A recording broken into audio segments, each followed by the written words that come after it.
Hi, and welcome back to Sticks and Strings. I'm Naomi. I'm Beth. I'm Eve. And it is almost the end of March. I cannot believe it. What are we? April is next weekend? Yeah. Yeah, and Easter is like a week after that. Mm-hmm. Yeah. So spring is flying by. Today's spring the 25th. has flung. The spring fling has flung. And we're racing into the hot weather. My boss the other day said that, like, he still hasn't gotten his furniture from Baltimore, blah, blah, blah. And he's like, hopefully before it gets hot. I mean, and I said, you mean next month? Like, child, you have no idea what you are in for. It's going to get hot. The first summer that I was here, like, I moved into hell. And it was April. No, you moved in. You did move in during hell. Yeah, Yes. I moved in July. July. On my Yeah, because it was birthday. Naomi's birthday. I spent my birthday moving your junk and getting heat stroke. No, Mark got heat stroke. He was pretty sick. Oh, it was that was a really hot summer. I remember. Yeah. Yeah, it was bad. And it didn't help that the air conditioner was Yeah. broke. I was In gonna your say house. your house, your animal, their dog. I remember your cat was like. It was bad. It was so bad. Yeah. Okay, I had some thread and it's gone.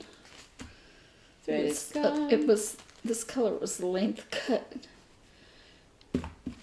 It wasn't just one thread. It Shall was, we pause? yeah. Okay. Yeah, you don't want the dog to eat it. We're back. Eve dropped the thread and we had to find it, and then she got her butt stuck on the chair and hurt herself. It's like when She's okay. Jan, when we were kids, talked about when she was young, I guess, and she had been up on the counter. I don't know, not at her home where she lived when we were in high school, but the cabinets in that particular house where they had kind of a spiky end. You know, the handles were kind of spiky, and when she slipped off the cabinet, and she said she was trying to walk away and she couldn't move for some reason. She was stuck and she couldn't figure it out. And it was that she had her Shorts? rear end. No, her rear end, her butt had impaled itself on this handle of the cabinet. And I guess she couldn't feel it for whatever reason, but she was Oh my god. Do you remember Nothing that bad happened Do you to Eve, remember when we were thankfully. kids and we were able to climb up on the counter in the kitchen, no problem? And yesterday I had trouble moving my leg out of the bathtub. I remember putting my hands down like this to make a step, and you hit my face with your knee and knocked one of my teeth out, because my two front teeth I don't remember were that. loose. That's a lie. They were loose, and I remember because one of them I bumped into. I guess we were running down the street with Cindy Pounders, and I think you were in front, and you stopped for some reason, and so she ran into you, and I ran into her, and all of a sudden I was like, "Why do I have a rock in my mouth?" And it was my tooth. And then I think either that night or the next night was the knee, and and knocked my other tooth out. So. What were you, 6? I didn't have to. Yeah, I didn't have to. Do the thing with the string and the doorknob. Like it was like my teeth were knocked out. Yuck. Yeah, yeah. I had a rough childhood. Tim also hit me in the eye with a ring. He was, It's terrible having siblings. That wasn't with they the knock ring. you That out. I was don't with a want to snake. hear about it. I was the youngest of all 4 of you, and all 4 of you were mean to me. Even when you were an infant, we used to give you the little teeny weeny sour grapes. I know. That's what I'm saying. That wasn't an infant. That was a toddler. But Yeah, and my husband wonders why I'm so scarred. There's no idea. He's the oldest, and he got to torture his little sister, so he doesn't understand what it's like. So we're here to talk about stitching. We're not talking about sibling dynamics. Well, we do that every week. Yeah. Don't we? So Kind I'm of. going first this week. Hurry up. So I one of my WIP-GO pulls for this month still, It's not March. April yet. Yeah, it was this gray wolf, and I don't remember exactly when I hit 6 days. I don't know if I was at 6 days last week when we filmed, or almost. You said last week that you were at 6 days. Yeah. So I did a couple more days on this, and mostly it was just to finish the thread that I was using. And so I have some half stitches over here because I didn't want to cut a new length because, otherwise I would never put it down. But so I did a little bit more. And one thing I discovered is that in this section here, there was one place where I'm off by 1 stitch, and so everything is off by 1 stitch. And so it's like, "Urgh." And so fortunately it's in this, sort of just pixelated background area where it doesn't really matter. So but I'm having to, make sure I fudge the right way or whatever. So. Will you on purpose make mistakes later on? Yes. Yeah, I already have. I on purpose stitched, extra stitches or whatever. Is that the full? That's the full area? The whole thing. Yeah. Yeah. Mm-hmm. Yeah. It's like just a rounded square or something like that. So I just have to make sure that I don't do anything weird on the edge here, so that the edge comes out right. Yeah. And there's no stitch sticking out or something. But so, and I don't know when I'm going to get back to it. I'm trying to fold it differently so that so that it doesn't get a weird. It's already getting a weird crease, on the halves, half up and half down. I don't want to crease in the middle, so I'm folding it in thirds and weird things like that, just to. And I'll talk about why I don't want that, because I remember watching a thing of, I think it was on Friday Off the Grid. She had a couple of special videos about certain things, and one of them was about ironing fabric, and she had a lady on there who was talking about how fabric has a memory, kind of, and so if you're not careful, your fabric can have a crease and it won't come out because it's been, creased over and over again. And that's what one of the things that I found.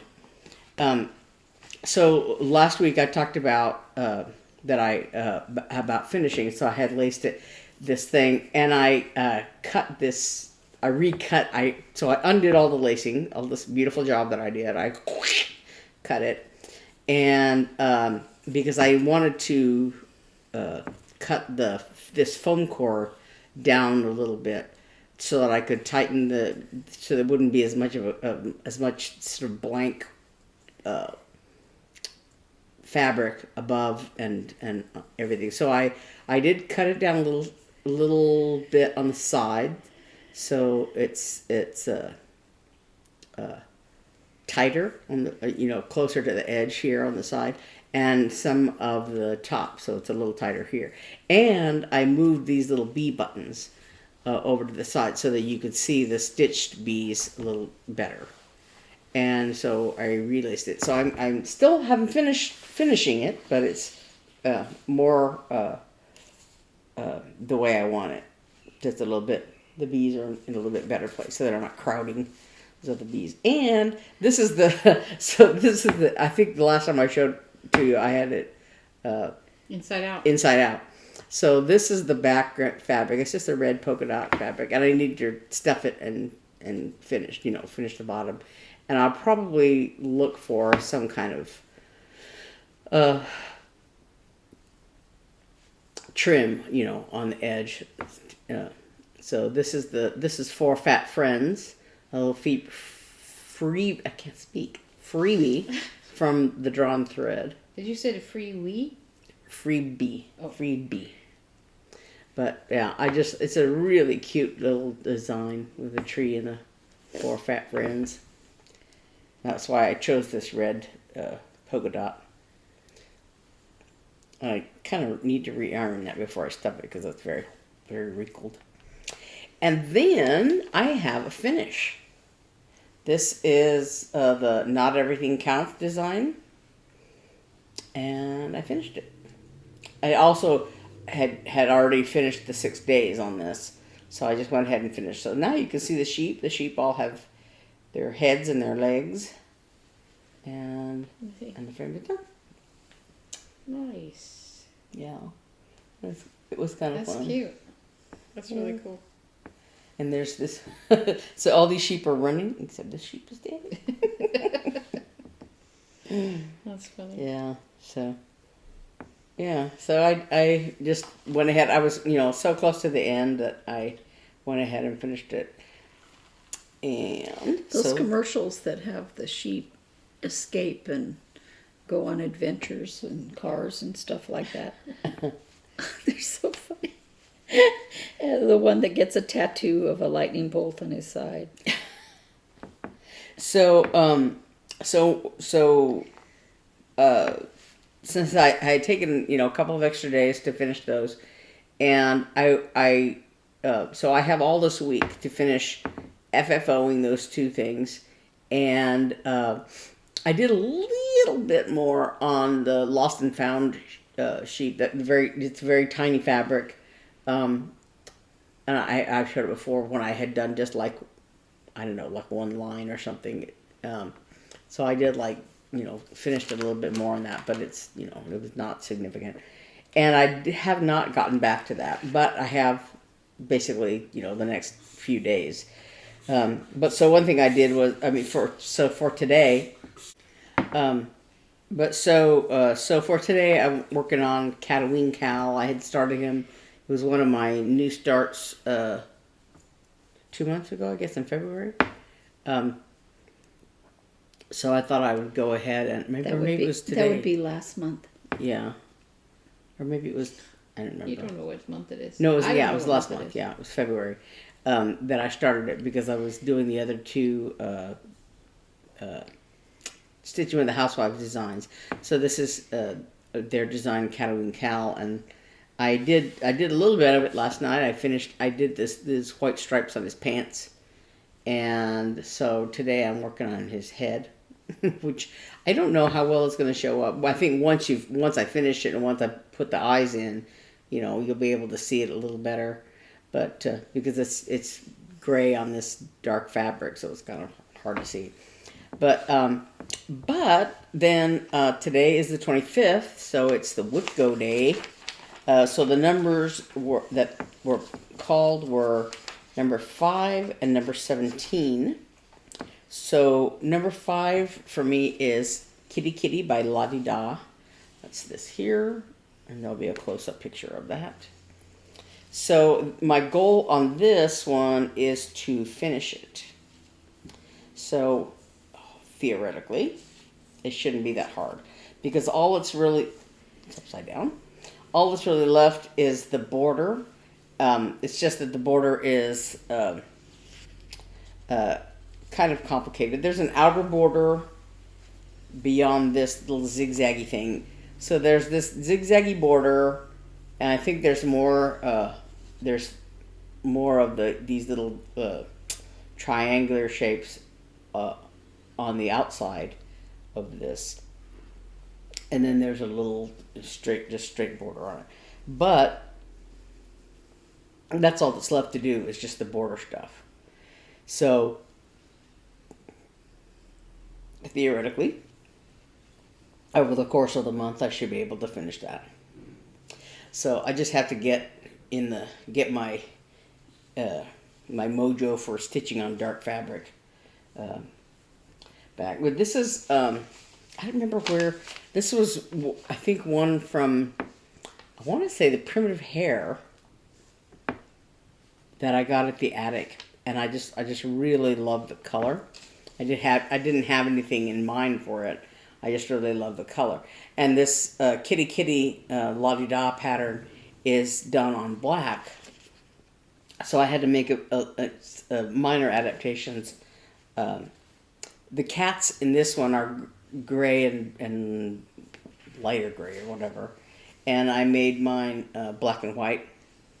So I had my two kitties I had before, the ones I have now, Hotspur and Serum, were tuxedo cats. So these aren't exactly tuxedo patterns, of course, but I didn't want to mess around with the patterns. I just changed them from gray and gray to black and white.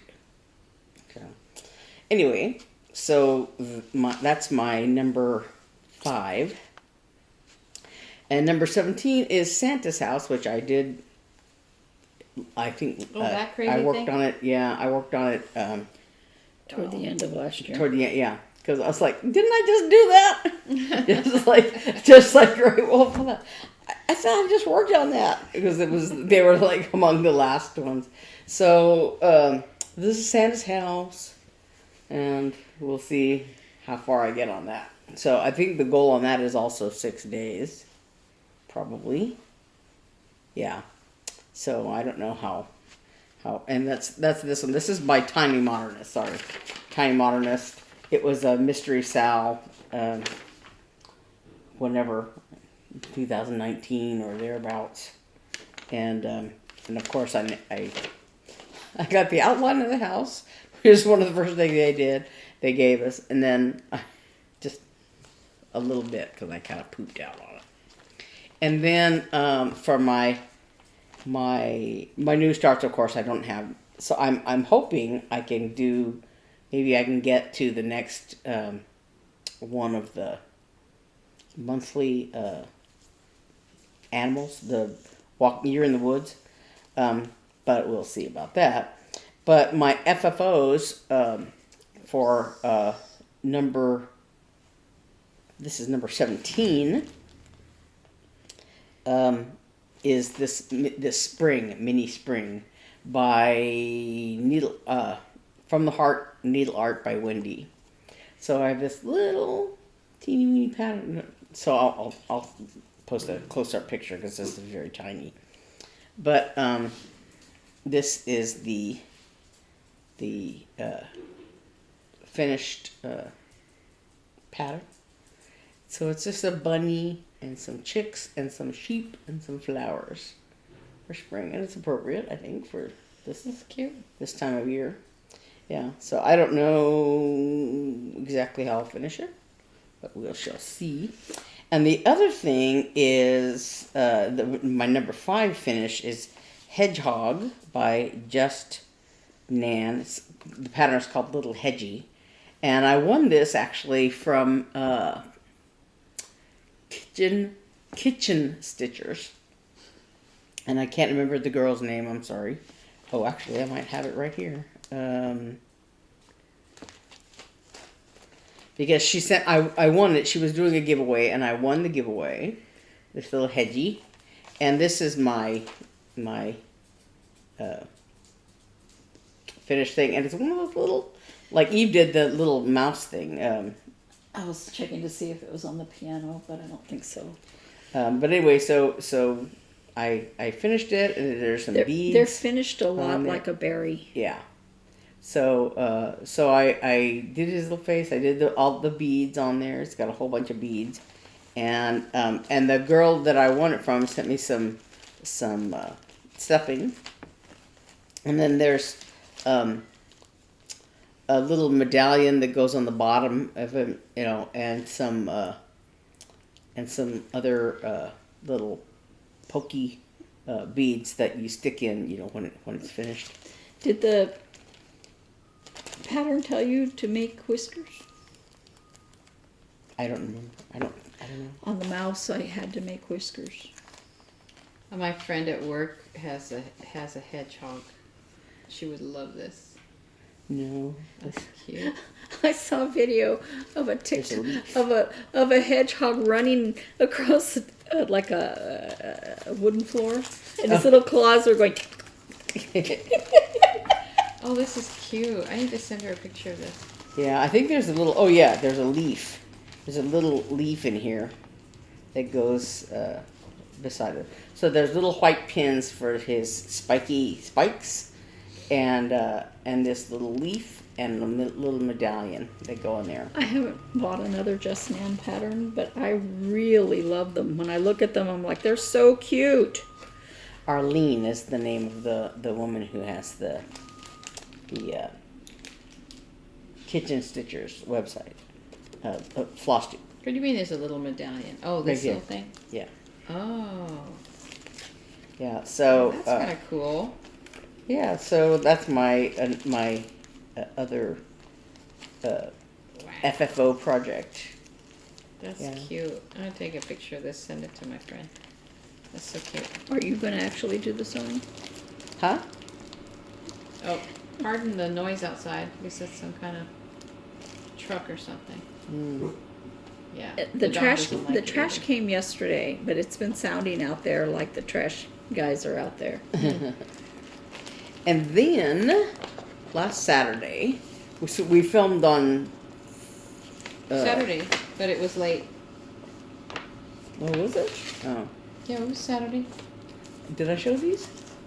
No. No, they came in afterwards. So this is the stuff that I got from Market. Perhaps I have all kinds of.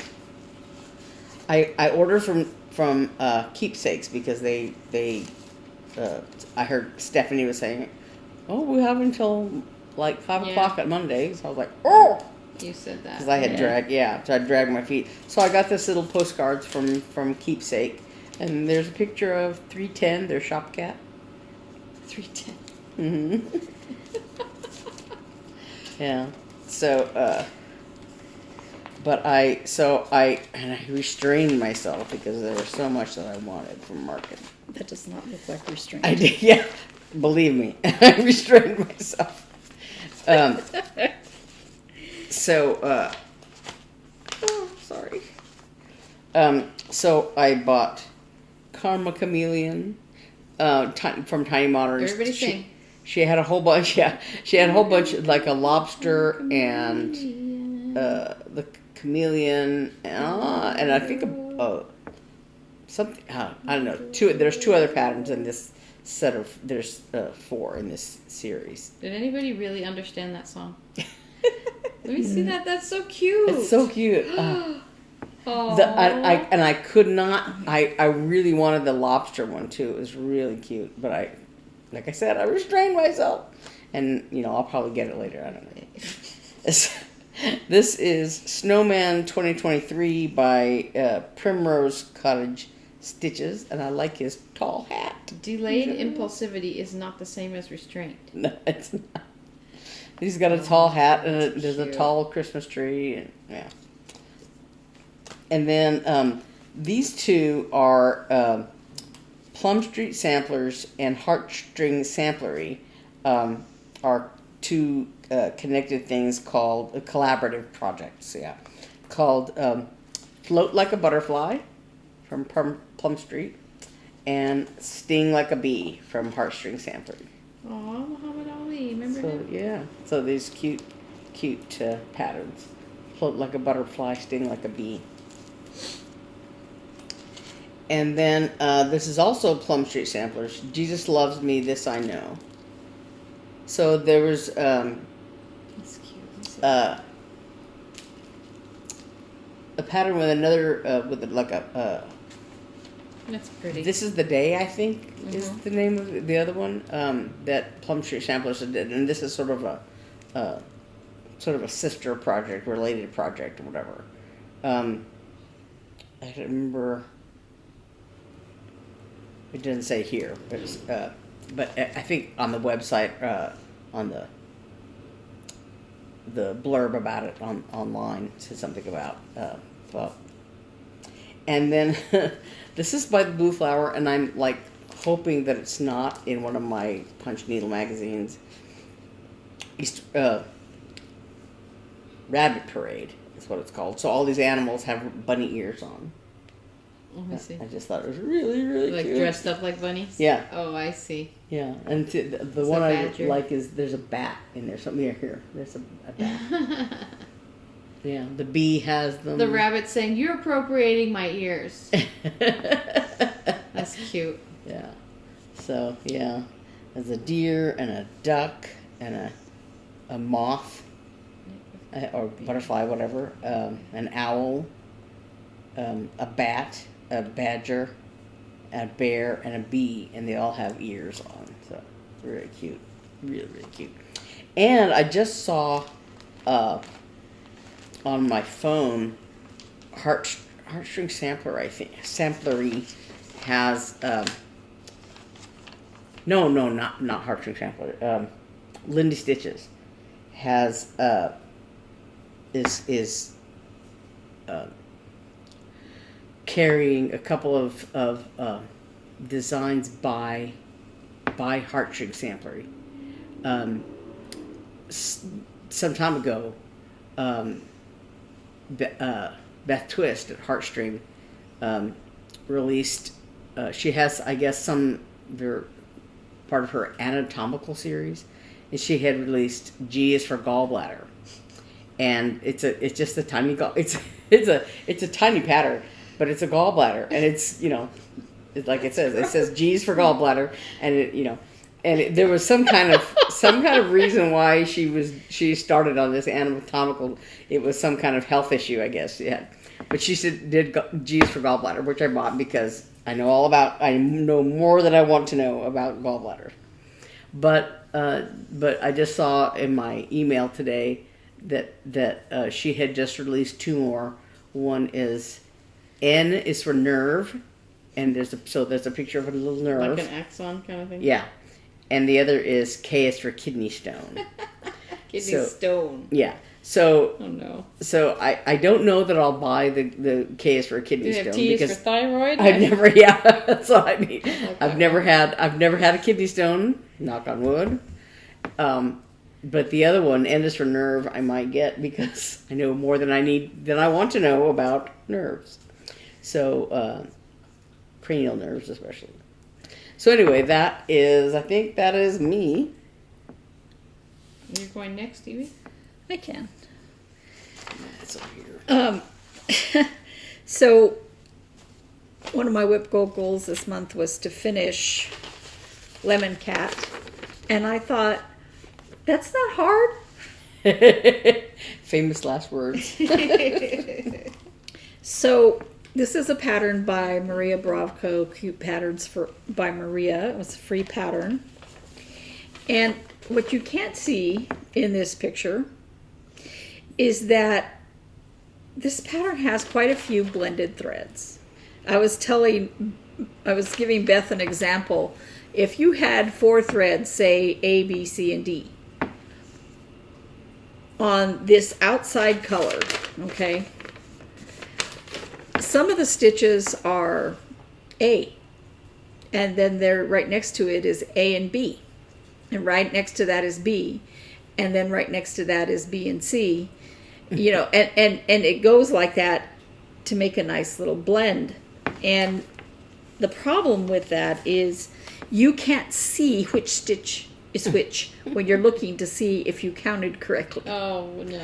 Because I'm like, okay, which one is 402? And I just discovered that I did something wrong, and when I went back to fix it, I ended up with just this few stitches that I didn't have thread for. And I didn't want to cut a whole length of thread for 4 stitches when the stitches that went next to it looked very much like that. So I just fudged it in. Yeah. Because it took me a long time to figure out why it wasn't working, right? You go along and you're like, wait a minute, this isn't right. Oh no. What's going on? So I'm here right now. I'm trying to get, and normally I'm not a color completist. Normally I want to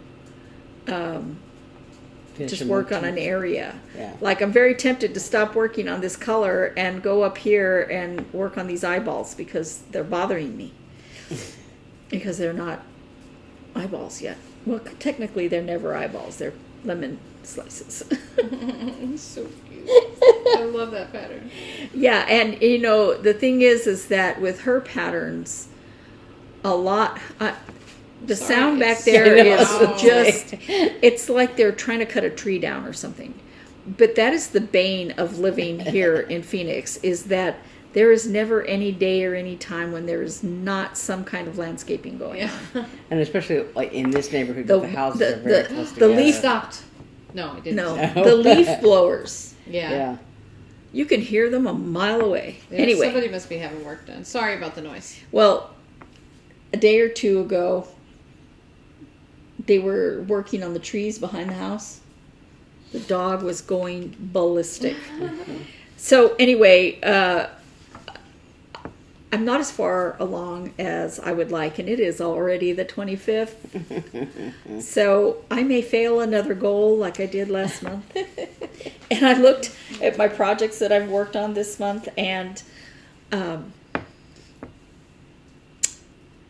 didn't work on that sewing bee at all this week.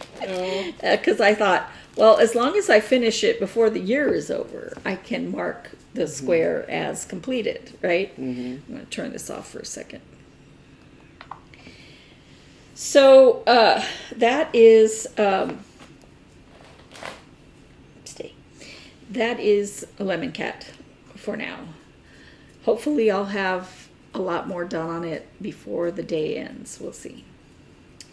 So I decided to work some more on Burberry by Erica Michaels. And I'm doing this on 32 count ice blue Belfast linen. I cut it down finally because I was thinking I was going to cut fabric to do the Easter book, one of the Easter book patterns. And Oh yeah, I remember. Yeah, you remember. I remember you looking at it. yeah, and I was like, I don't know that I want to do it on this linen. I kind of do. They used Ada. They used 16 count Ada. And I thought about this 16 count Ada I have behind me. It shouldn't be behind me, but you know, where else would I put it? It's so big. And I thought, well, you know, I could just dye that a nice blue. I don't know. I'm thinking. And I also had the 14 count Malachite by DMC. It's all mottled but kind of green, and I thought that might work. So I couldn't make up my mind, so I didn't do any of those things. Anyway, my snowman has a mouth now. It's so cute. And and I started putting in, I don't know if they're beaks or eyes, probably both, on some birds that are over here. And right about here starts the scarf that goes around his neck. And I thought I would just go ahead and start putting in that scarf just so that when I'm filling in more with the snowman, it's easier for me to make sure I don't go over the scarf. I don't know. I may finish the white. We'll see. That little mouth reminds me of a pattern that I think I wrote the name down on my phone that my friend Sharon Metcalf had posted a picture of, and it's I can't remember the name of the pattern right now, but it's like a witch or somebody riding on a whale, and the whale had little teeth, and they look like that little block teeth that look like that snowman's mouth. And I did a tiny bit more on the what is it called? Warm Woolly Winter Berry, the last of my winter berries. Now, technically, I have other winter berries because I did the nativity berry.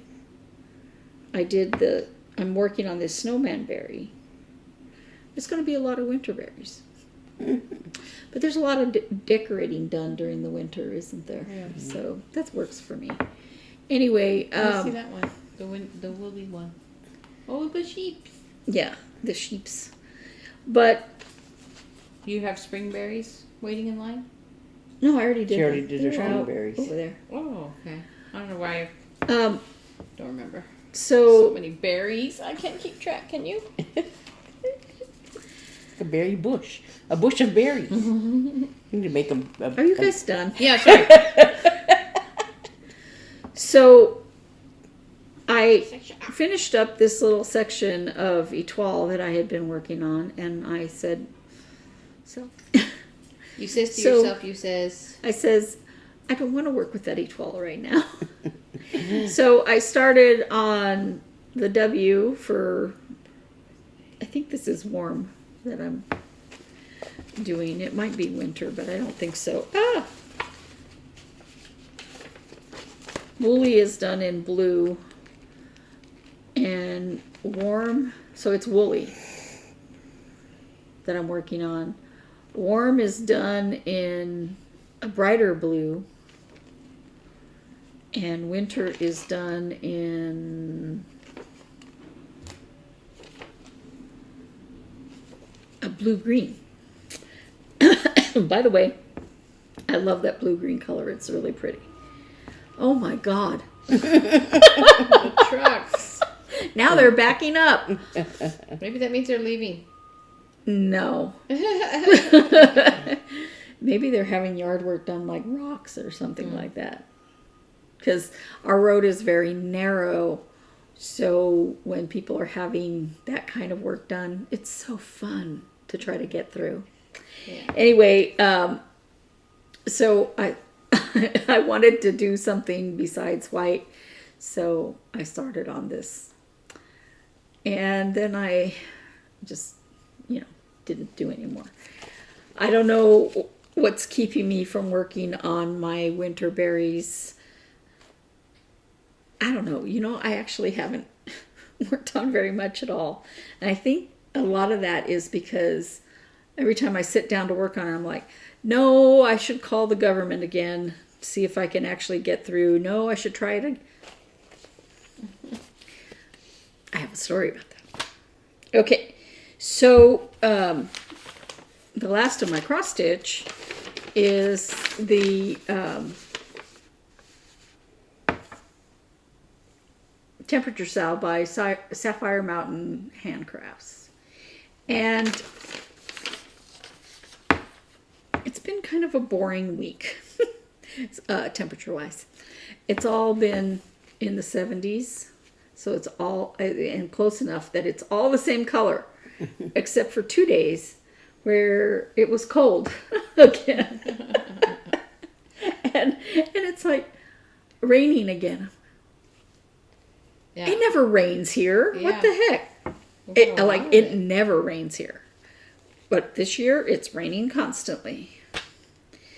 We'll take it. We're not complaining. Don't complain. Oh, well, I am complaining because there's weeds like you wouldn't believe in the backyard. That's true. And pollen everywhere. Yeah. My eyes started protesting this week. Yeah. My son was out in the backyard just pulling weeds for so long. He goes, Mom, my back hurts so bad. So, I'm getting further on my Snarkometer scarf. I finished this lace section and Nice. started on the blue. But then I couldn't understand the instructions, so I put it down. Because I didn't want to make any mistakes that I had to pull out because it's too much trouble. Okay, so, frogging on cross stitch is no fun, right? Frogging on knitting, It's awful. it's awful. And half the time it doesn't come out right when you're trying to do it. I made a big mess here. Okay, so lastly, the WIP-GO calls for the month of that Easter is happening. Of course, are both Halloween. I knew it. That was funny. So, remember, I had switched this pattern for rabbits, carrots, and eggs, which I didn't finish. I thought I would, but I didn't. But it got called again. So, something's trying to tell me. We'll do that. So, I have to decide if I'm going to do this one or this one. This is the one I did last year. Oh, you finished. Yeah, so remember you on have that to- beautiful yeah. orange fabric? Yeah. And I have the orange fabric all dyed, ready to go, cut in the right size. I just have to figure out which one I want to do. So what's that one? I can't see from The here. top Pumpkin? one is a clothesline of witchy things like a hat and Oh, yeah. stuff like that. So I'm thinking I might do this pumpkin, but that is an awful I was gonna say. lot of black. Just solid black. But look how cute it is with the Yeah. little cat on top of the pumpkin. So, I don't know.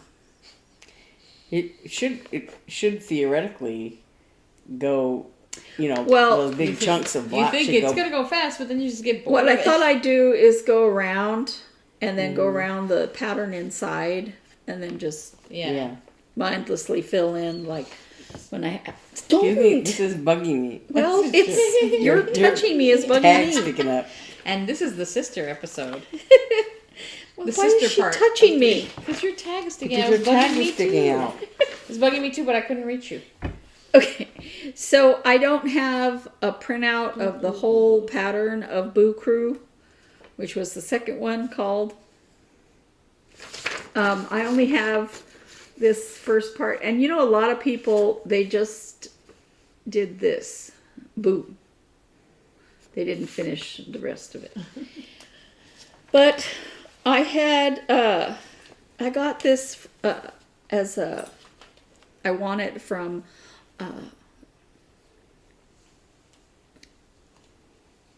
Real Housewives of Cross Stitch. Yeah. Stitching with the Housewives. And I cut the fabric the right length for the whole pattern. So I figured I'm going to do the whole pattern. Was that from, what is it? Fat Quarter Shop? Yeah. It was a mystery stitch-along from Fat Quarter Shop. I didn't get very far in it for several reasons. But Come here, Rogue. so I did the ghost and the bee, and this is an O with a witch hat on it. And then right next to that, the other O for Boo is a cauldron. And as I recall, there's something else going on in the word crew. Some other little thing put in. And it's a free pattern, but it wasn't something I was like, oh, I gotta finish that. I think I'll enjoy it when it's done, so don't get me wrong, or I wouldn't work on it at all. But I've decided that mystery patterns are not for me. Because the Tiny Modernist mystery pattern for Halloween last year, I'm like half done. And she put out a thing for a mystery stitch-along for summer. That's kind of ocean themes and stuff like that, I think. Oh, that sounds like fun. And I love ocean and mermaids and all that. I don't have mermaids all over my house, but I like them. And I said, no, I'll wait until the whole mystery is over and look at the pattern. Yeah. And then Hands-On Design put out those adorable patterns with the water animals. Mm-hmm. And one of them with the little polar bear looking up like that. And I'm like, I need those. No, I don't.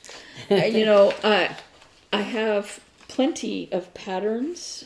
So I have no need to buy any more patterns. It's very difficult for me to resist. But I just have to, I have more patterns than I could hope to do in 20 years. Yeah. And I just have to. It's like somebody posted a meme like, I have plenty of patterns to stitch. All the stash I need. And it's like, but, it's Nashville Needlework Market. Yeah. Yeah, that's why That's how I am. I didn't even look up. I like to watch the Hands-On Design Floss Tube, and I saw those patterns, and I was like, I need those. No, I don't. Yeah. The problem is that I'm saying that, and yet I keep thinking about them. Yeah. And I bought those that Easter book, and Right. Oh yeah. Yeah, and I wanted to start them. I keep thinking about it, and I've kind of kitted them up, but not with the fabric. But I have to just... Yeah, those Arctic things. I was like, when I was placing my Nashville order, I was like, those three, I was like looking at them like, do I want those, but do I want all of them? Do I want just one? Do I want, and so it's, I made a list of, as I was picking through, I would write things down. And then when I finally placed my order, I had to like, it's like, which ones do I knock off the list? Because I couldn't possibly buy them all. Well, I think what I might do is wait until she has the last one, the charity one with the narwhal. I love narwhals. I love beluga whales too. Aren't beluga whales cute? Cute. I like the way they can move their head. Anyway, I actually like all of them that she's put out so far, and I like the idea of the others, but I have to. I'm going to try to resist. Speaking of patterns, these are some of our patterns that are. These are on our Etsy shop. Mm-hmm.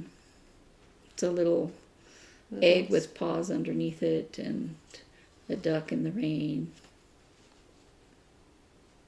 Oh, bunny track. Mm-hmm. Oops. But that's me. That's you?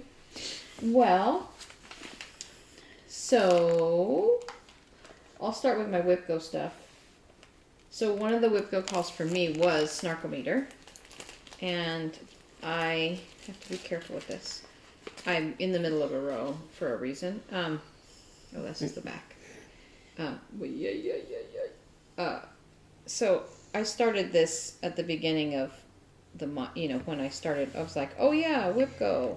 And so I got a fair decent amount, like through one repeat of this. It's like a little, I posted it last week. I haven't done anything else because I was working on it and sitting in my chair one evening, and Hobbs was happily sitting with me. And when he sits on my lap, he gets all tangled up in my yarn, and I try to keep, because I just put my bag on top of his back, and he's just so happy he's between my legs or whatever, and I have my legs out on my chair, and he's just there, and so I have the thing there, and so I don't pay attention all the time about the yarn.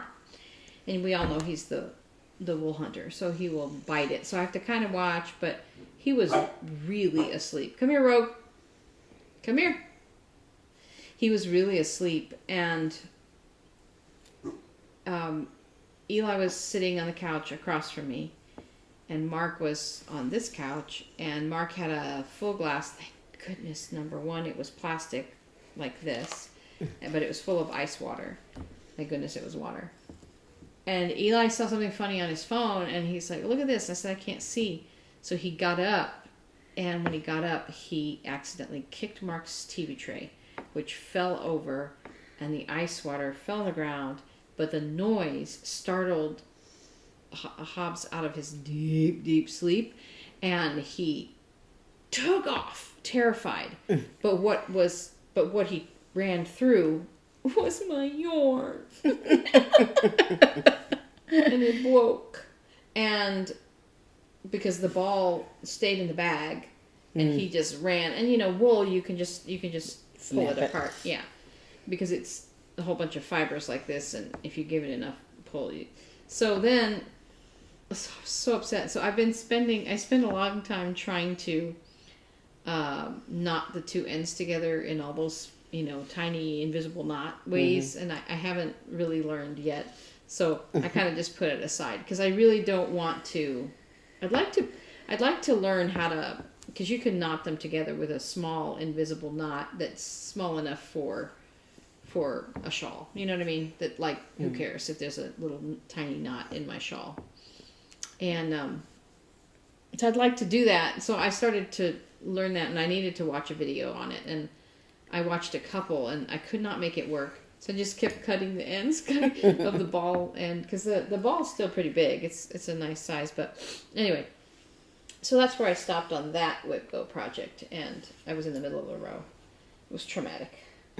And then my other WIP-GO call for March was my camping hat, which I brought the first week we talked about it, and I haven't done anything with it, so it's still here. I'm not going camping for a long time, so I haven't worked on it. I really should have been taking this for my bus knitting and my sitting around knitting, because it's just the same thing of just knitting for inches, and it's just around and around a circle. So there's that. And I didn't do anything. Sorry, I failed. I did work on. I did add quite a few rows. This is what I was working on when we first started the video. I added quite a few rows to my office sweater. It's growing quite beautifully. I don't know if you can see this stitch marker right here is at 50 rows. I think that's around where I was last time I showed this. So I just, I do this a lot in the office. Oh, I don't think I talked about this. So we have a living room. I call it the living room. I'm going to put a picture up. And I'll talk about it in the stories. But anyway, I sit in the living room at work and knit sometimes. So this is growing quite nicely. And I also work on, and I'm almost done. That's what I was going to show. I started on this sweater with the, oh my God, it's all tangled. Look, I made a big mess. I started this, I made the 2 pockets, if you remember, and then I started knitting on this with a ball this size, right? Yeah. And I'm almost done. This is the last of this first ball, so that's kind of exciting. Mm. Makes you feel like, oh, I am making progress. So that, I put an extra ball in the bag. Come here, stop barking, you damn silly dog. And I showed you Jordan's sweater, which feels like I'm not making progress, but if I remember the size of the ball, this has gotten much smaller. So it's just one of those things where I have to just spend the time. Get in limbo. Yeah. And what's nice about this is I can do this anywhere. Oh yeah, so that's what I've been working on this week. It's not getting very far. But what I decided to work on today, after I finished that one row, is Mark's M. You can kind of see the M starting to take shape now. See the little point here in the 2 feet? His M coaster that he requested in black and blue. There's the relief side. That's the word I couldn't find last time I showed this. Relief. It's a relief picture. Kind of. But, so this is what I'm working on today. I thought I need to spend some time on that. I haven't done it. So other news. Do you remember last week I showed you that pattern that I bought for Hannah? Mm-hmm. I was like, she's been knitting. And it was her spring break. And I should have, I was like, I should have anticipated and sent at the beginning of her spring break. But she was knitting. Oh, okay. First of all, I bought that pattern, and right after I recorded with you guys, I went to Hobby Lobby because I like their yarns, and I didn't have time to go to Tempe Yarn. And it called for extra, like not bulky, but a super bulky, which is twice as big. It's a size 6. Then there's the 7, which is like extra super bulky, which is kind of ridiculous. But this particular pattern called for the super bulky and a size 19 needle, which is about that big around. It's big. And so I went to Hobby Lobby and I bought her, I didn't take a picture of the whole kit because I was so excited to box it up and send it. But I bought her a bag. At Hobby Lobby, they sell these bags that have the little yarn, skeins on them that say 1 superfine, 2 DK, 3 or something like that, or 4 or 3 is DK, 4 is worsted. So anyway, it's like different colors of little skeins, and then it has the number and the yarn weight across. It's just a decoration, but it's cute. So I got her that. It's just like a little simple canvas bag. And then I got her a little notions pouch that's long like this. And I put in it a pair of scissors because she told me she was losing her scissors. And I put a big yarn needle with a big eye because she had that super bulky yarn. And I put a little clover row counter that's just, you just click, click, click, click. Because I figured, I told her so that you can keep track of how many rows you make the front and back. Mm-hmm. And then I bought her 2 skeins of the yarn as directed by the pattern. And I bought her those big size 19 needles. And meanwhile, while I was doing that, she went herself during spring break to a yarn shop in Cambridge called Gather Here. And it looks beautiful. And she sent me pictures. And she's like, I wish I had more money. So now I know what to get her for her birthday. And she bought some cotton linen yarn. I don't know why. I'm like, what are you doing? But so she was crocheting with it. And I said, what are you going to make? And she said, like some kind of a cape. So meanwhile, but also she sent me, you remember the scarf I told you about, right? That she was helix knitting that. And she did half in blues and the other half in pinks and red. And then she told me she didn't like it. Did I tell you that? She's like, I don't like it. But I guess she took all her excess yarn and made it this. I'm going to put a picture here. She made herself a vest. I don't totally understand exactly what she told me, but she put ribbing at the bottom, and maybe I don't know how she did it. I need to actually have a conversation on the phone, because it's a vest and she made straps here, and then she said something about how when she got to the back it didn't, it was off center or something, and so it looks like in the back she crocheted some little pieces. She never showed me the back. Yeah. But it's color blocked. It's like red and green and I don't know what, and blue at the top. And she just took all her yarn and scraps and made a vest for herself. I'm like, what the heck? So I'm like, okay, I'm gonna send her this pattern, and she's gonna have to call me and talk about mattress stitching. She probably didn't use a mattress stitch, I would bet money.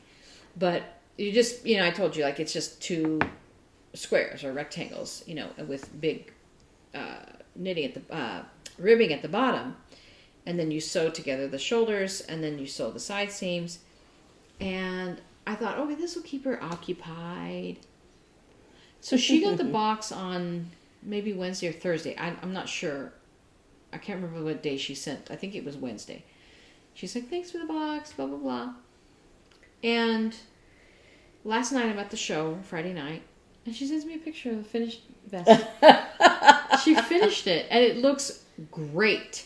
And she's like, it's kind of big, but it's my vibe, and I'll probably wear it with it over. But I'm like, so here's a picture of her finished vest, and also another close-up of she sent me a close-up of the stitches, and they looked really great. And I'm like, I guess my work here is done. So I was so excited, so proud of her. And now I'm like, what do I do next? So I think I'm gonna get her a gift certificate to that yarn shop. And I'm like, do I send her interchangeable needle set? Do I send her one of my old ones, which I really don't want to do?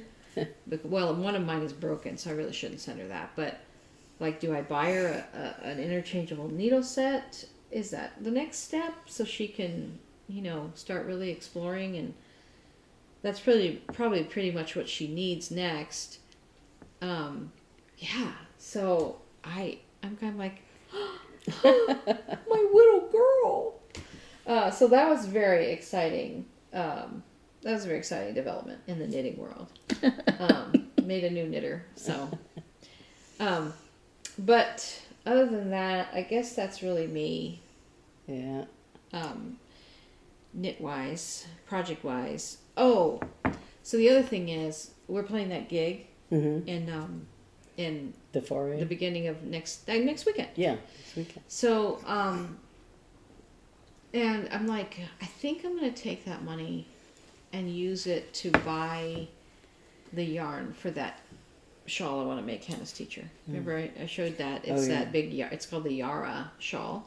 It's a gorgeous. I'll put a picture here of it.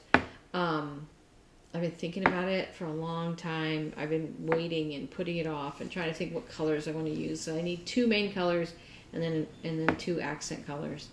And I'm trying to decide because she wears a lot of red, but I don't think I want to make it overwhelmingly red because then you can't really match it, right?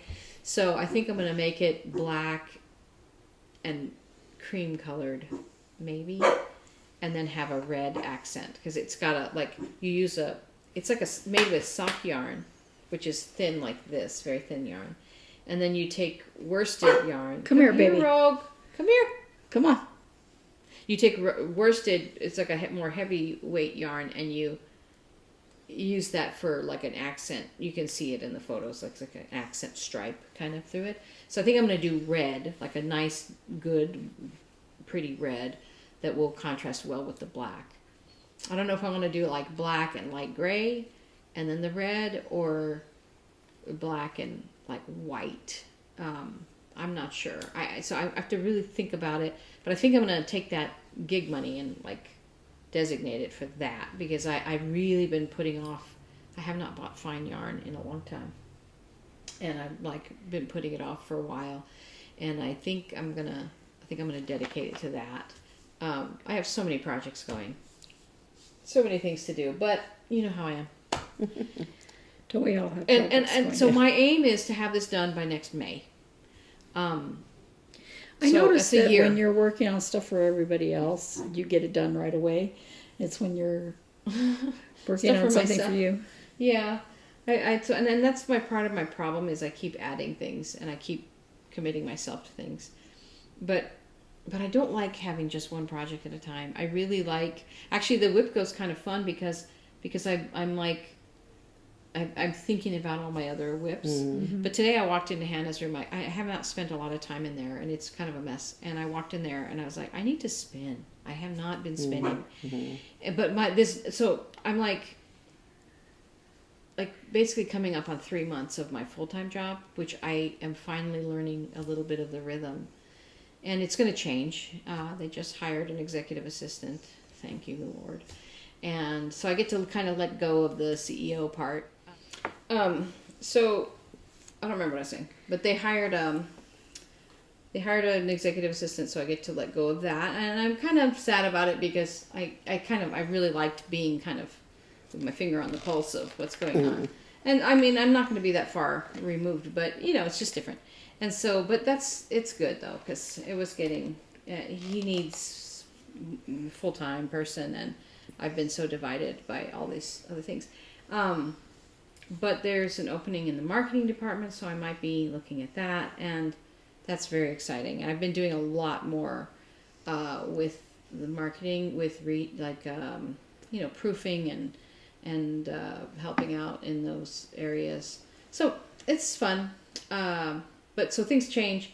But anyway, all that to say is I have not found I feel like I've lost my my knitting rhythm that I had before, when I would have full days off and I'm like, I'm going to spend today knitting and trying to do housework, which meant knitting. And so, but so I don't have those huge blocks of time, and then I have to come over here every Saturday. No, but actually I get a couple hours of knitting in sitting here. So it's been hard. But, the other thing, I can't remember what I was going to say, but I do, the WIP-GO. I was going to talk about my WIP-GOs for April. Let's see if I can even approach working on them. Because I always forget about WIP-GO until you guys remind me. Well, so what was it, 5? 5 and 17. Oh, so 5 is the crochet camper. Remember you got me that, Eve? Yeah. It's a little crochet kit where you make a camper. It's cute. So that's one. It's like a purse or something, I think. Yeah, it's like a little container. Yeah. Like a little, you open the door and... I think they're aimed at teenagers, young people. Yeah, they're cute though. But it was so cute. And what was the other one? 17? Oh, my camping blanket. Oh, that's fun. That's the 10-stitch blanket, which you start in the center and you basically, it's rectangular and you go around like this. and you just do 10 stitches at a time, and you keep going around and around and around. So I mean, it's 10 stitches wide that you're knitting, and you just keep attaching it to itself, and so you just make a giant rectangle. And so that's fun. I my goal for that is to have eventually a blanket I would take camping. And what does it say, camping blanket? Just work on it for 10 days. The crochet camper, I said finish, because it's a small little project. But that's fun. I didn't bring any of those with me because I literally forgot about about WIP-GO until I got here. So I have a story about why I can't get anything done right now. So when I sit down to stitch or want to sew or something like that, there's a lot of things that get in my way. Some of them are, needing to go somewhere. But when I want to do it, I think I need to spend this time working on these. I mean, April 15th will be here before we know it, right? Oh, yeah. So I am trying to get a 1099 from my dad's retired military pay. And they won't let me sign on to the my pay thing because he's dead, right? Even though we had last year, and I printed it from there. So I tried to request another one, and it says we can't verify who you are. I put in all the information that it said, Yeah. And so I tried that again. So, and before that, I had tried to call, and I was on hold for a long time. And then I tried to call the website people, and they said, yeah, we can't let you do that. You're going to have to call this number or do this. I don't know. And so yesterday I was on hold with them trying to talk to somebody in the area of somebody who's passed away, right? I was on hold for, I don't know, an hour, 45 minutes, a long time. And then the phone call just dropped. Oh no, I hate that. And I didn't want to, I mean, it was getting toward where the end of the day over there is. Right. And I was, I have to get this. Why won't they let me get this? Right? So I gave up on that.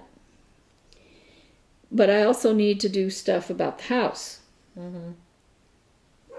So I had tried to call that person that I need to talk to about it before, and I got an email back that said, not yesterday, but like earlier this week, I got an email back that said, when I tried to call her, the phone message said, I can't get to the phone because I'm working at home, blah, blah, blah, I can't return your call.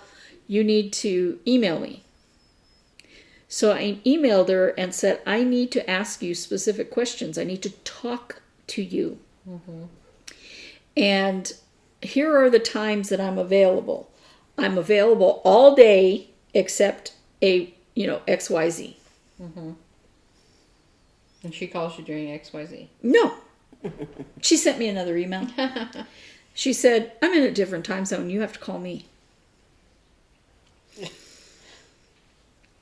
But you can't call her. But I can't call her because it says, that I have to email her. So, I've been having so much fun. Oh, wow. And so you feel like you need to, I feel like I can't do this stuff because I have to concentrate on the other stuff, and then I'm getting nowhere. Yeah. Yeah, so it's very frustrating. So I'm struggling, and then afterward I'm so annoyed or so tired from trying to deal with all that stuff that I just I think I don't want to do anything. Yeah. Or you look at stuff and you're like, well, I don't really have time to take that out, Anyway. I feel you. Yeah. That's it. It could be. I was gonna say, I Sorry, had Mike's kind of over a weird dream the other night.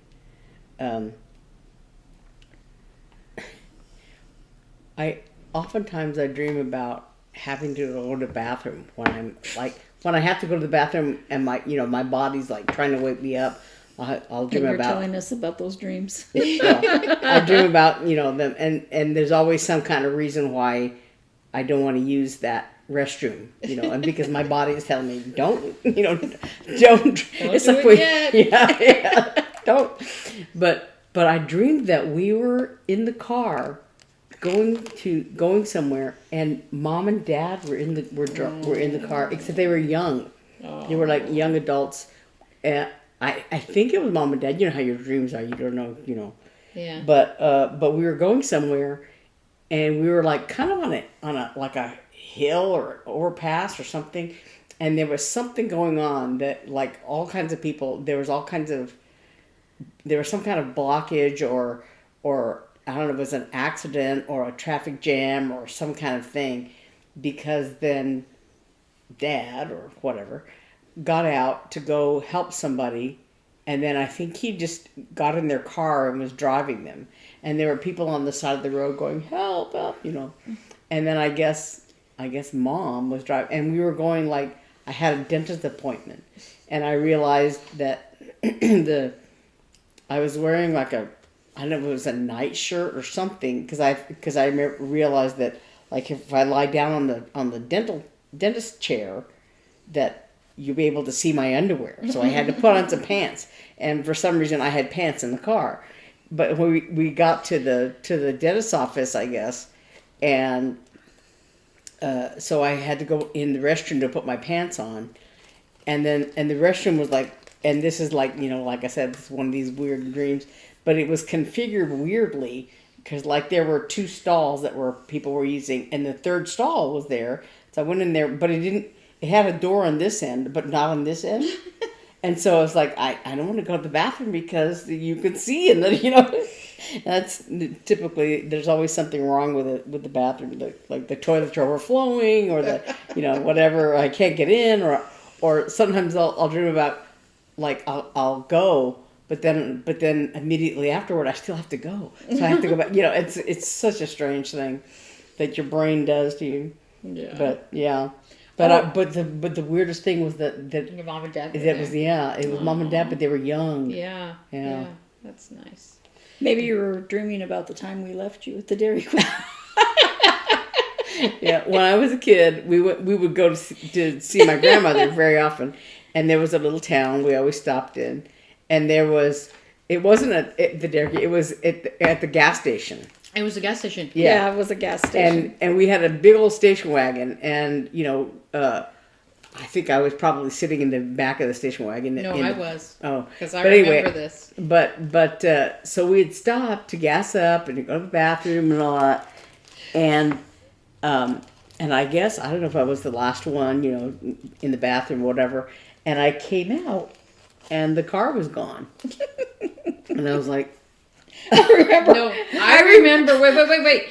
As I was in the back. And I have a memory of driving down the street and you walking out beyond the pumps, looking at us like this. Like, what the heck?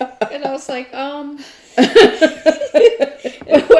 The funny thing is that none of us told Mom and Dad that you weren't in the car before we left. The way I look at it is Mom and Dad should never have felt bad because Jesus' parents lost him too. Yeah. That's true. I always think about kids. that story. And it's not like we went very far. No, because I was like, there's bad. But I have that memory. But I was going to tell you about the living room at work.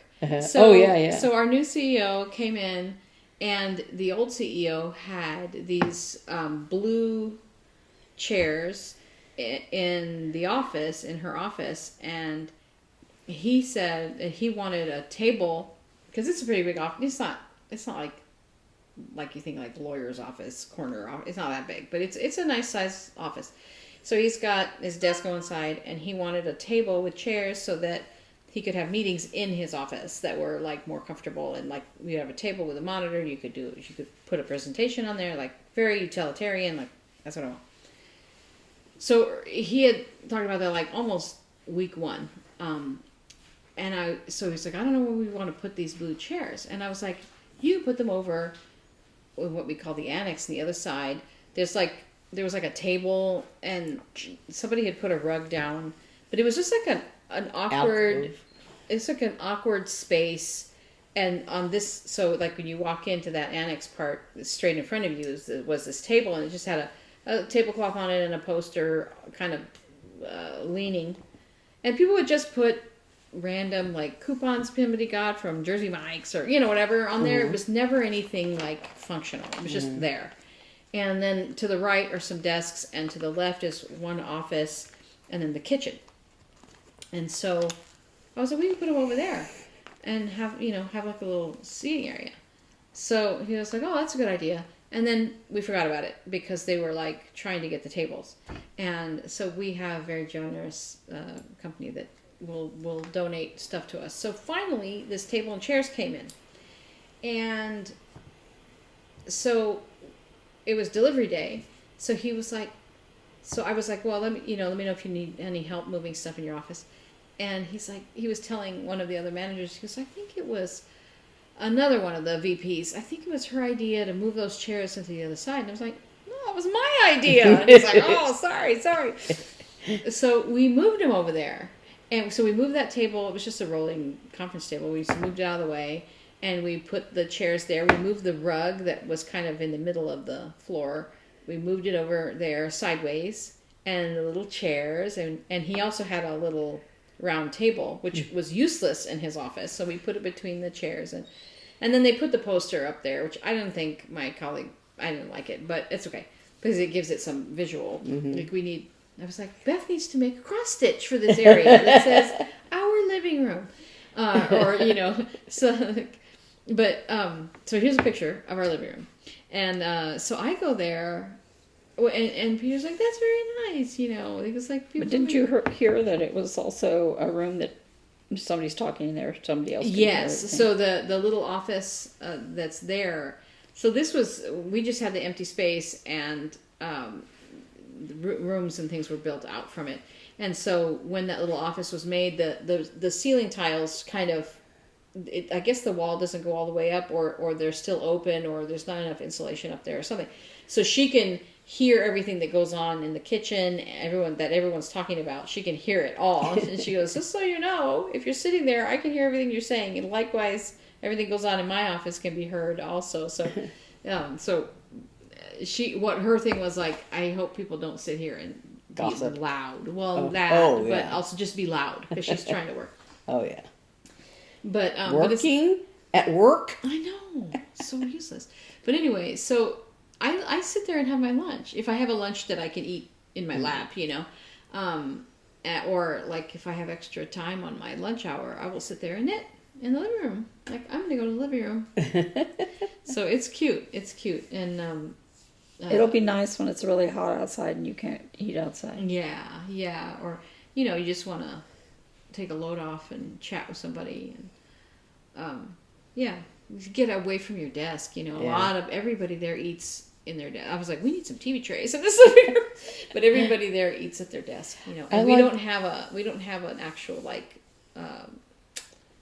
lounge, staff lounge or kitchen when table or anything. When I worked at Blue Cross, well, even at break room, that's the word I was trying to come up with. At Blue Cross, we had like a break room, a little kitchen room or whatever. It had chairs and everything, and a microwave and a refrigerator. But I always hated sitting in there. I didn't like it at all. So I would just, I would go in there to heat up my lunch or whatever. Right. But then I would just take it back and eat at my a lot of people, desk. Yeah, but the thing is that eating at your desk, you never get a break. You never get a real mental break, I think. Or too often people work while they eat. Yeah, so I like to. Yeah, I like to. It's awkward. It's been awkward eating at my desk there though, because anytime the CEO comes out, you hate to say I'm here but I'm not available to you. So I try to avoid eating Yeah. there. But at my new desk, which is right over the wall from my CEO assistant desk, I'm jumping right over the wall. And, oh, here's a picture of my new desk. I will put this up here. Oh. My new digs. And it has so these cubicles are nice. They have like cubbies. Like the one I was at had 4 complete cubbies on my side. But this one, there's 2 on my side and 2 from my neighbor the other way. And so on the back of his, there's a whiteboard material. So I decided, because I have a Franklin Covey calendar book that I use, and every day it has different quotes. And I found some really great quotes.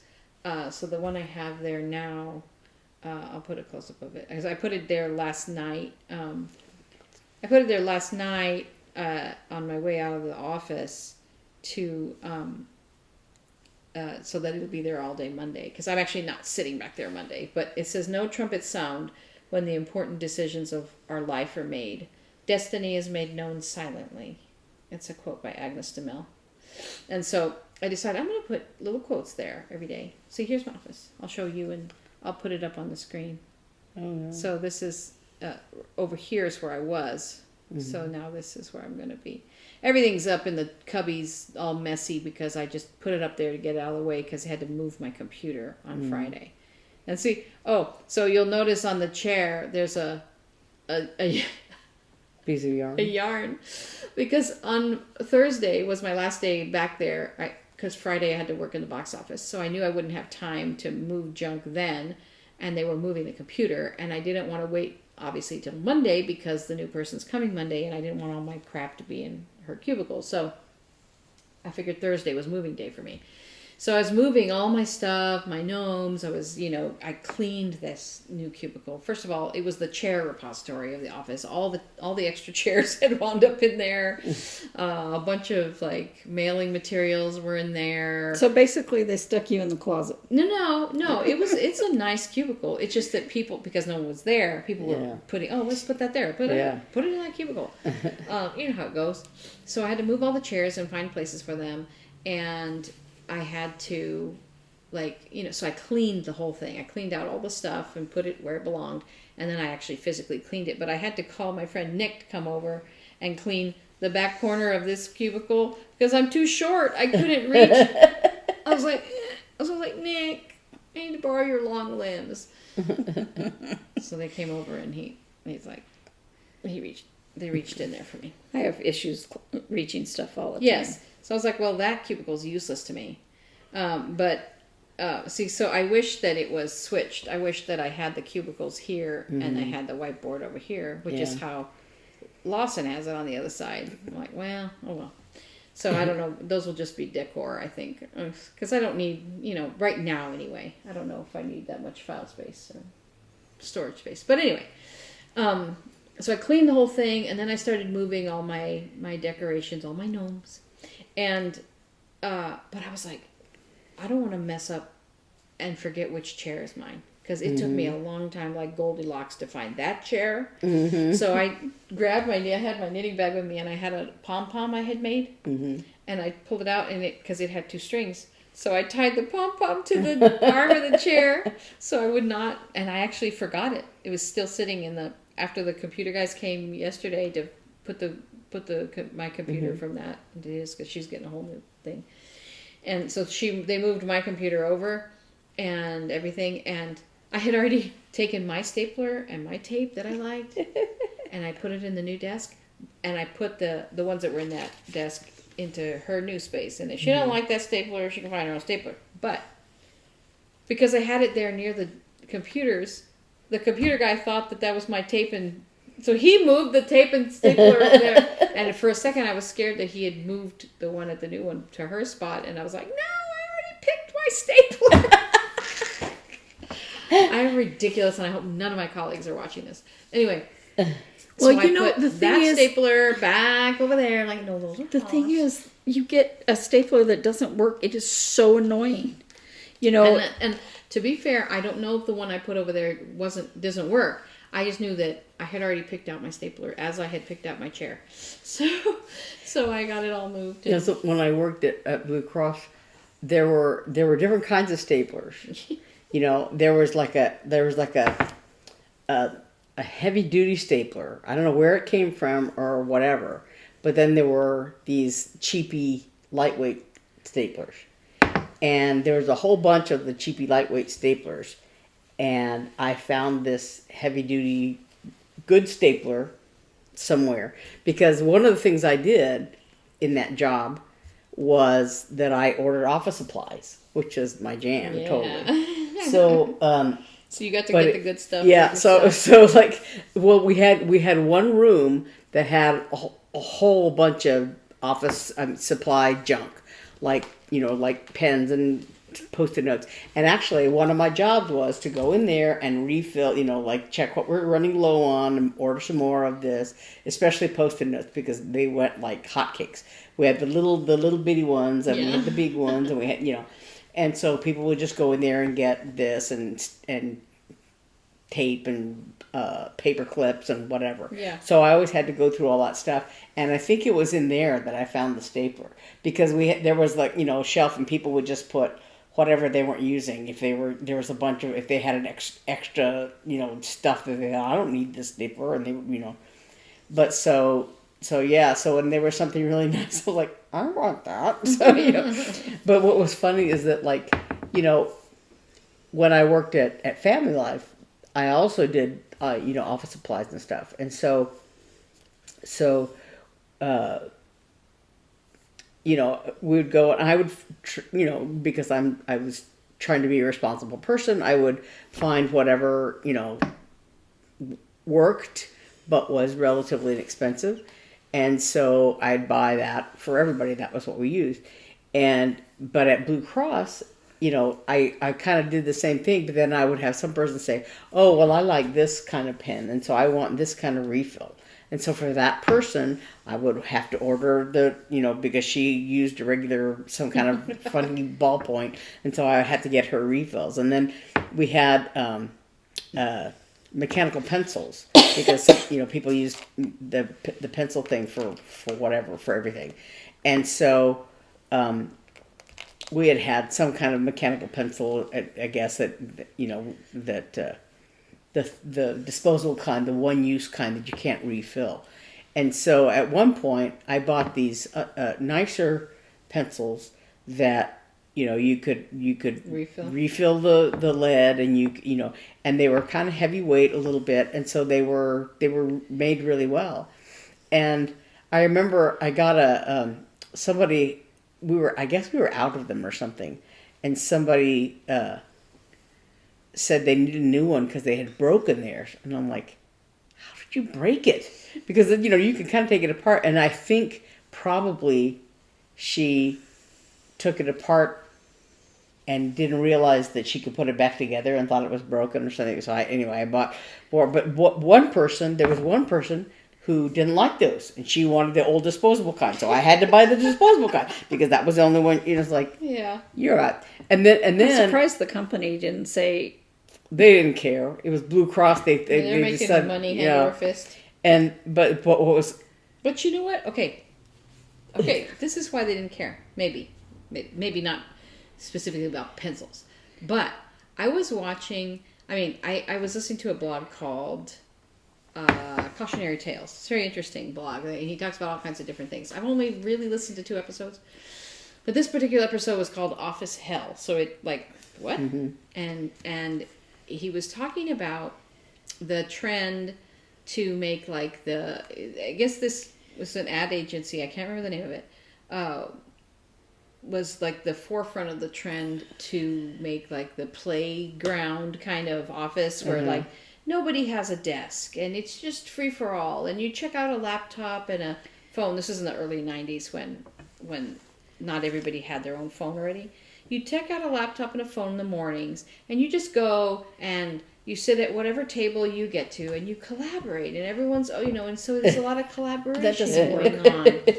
And, you know, the chairs are on springs, and I guess there were 2. There was one in LA and one in New York, But the problem was there wasn't enough tables for everyone to have a space. There were only a few offices with closed doors. And like nobody had an office. And the owner was like, "This is great." And the people were like, "This is hell." And so they would make a huge line at dawn to get a laptop. And then like some of the execs would send their assistants, "Go get a laptop and hide it until I get there." Or they would go and they'd stand at 5 o'clock in the morning and get a laptop and then go lock it. They would have lockers. How do you? And they go lock it up in their locker, and then they go home and go back to sleep. And then come into work, and or they'd just take them home, and they wouldn't come back. They would. How can you keep working if you don't have your files in a place? Yeah. And this one woman had all her stuff in a red wagon that she would roll around the office, and people would laugh at her. But she was like, "This is where I keep all my stuff. Like I have no stuff." And and then there was another company that had like stark, like you had a desk, but everything was stark and everything No was, personal effects, and and they hated it. And so they did an experiment where they had people come in and they had the stark work environment, or they had the crazy, like super, or it's like a level of decoration. Yeah. And everybody hated it unless they were allowed to make it their own. Yeah. Like it doesn't matter if it was stark, but they could make it their own, or if it was crazy and they could make it their own. As long as they could personalize it. Yeah. Well, that's kind of like their own environment. 9 to 5. Yeah. Because they couldn't put any plants or anything. Right. And that makes people, like, it doesn't matter what the environment looks like. Like, if it's very modern or very traditional or very crazy, what matters is, I work in this environment that's maybe very stark and modern, but I can arrange my desk the way I want. I can have I can have the pencils and pens that I want, And so I was listening to this and I was like, yeah, it makes sense. And actually, like, nobody's ever said anything at our office, but people just, they put up their crazy, St. Patrick's Day lights, and they put up their, they decorate with this or that or whatever, and they have whatever they want in their cubicle, and it gives them their little. So in the box office, we don't have space. Like we share the, and that makes sense because we all have different shifts and everything.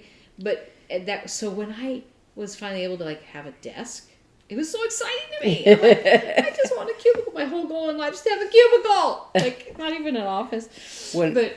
It's kind of because it's your own space. And up there, we kind of are creatures of habit, right? So we all sit in the same space. And I was the only one. I brought these 3 little gnomes and I put them there. Like, this is where I usually sit. And, obviously, days I wasn't there when someone else sat there. They never disturbed my little gnomes. But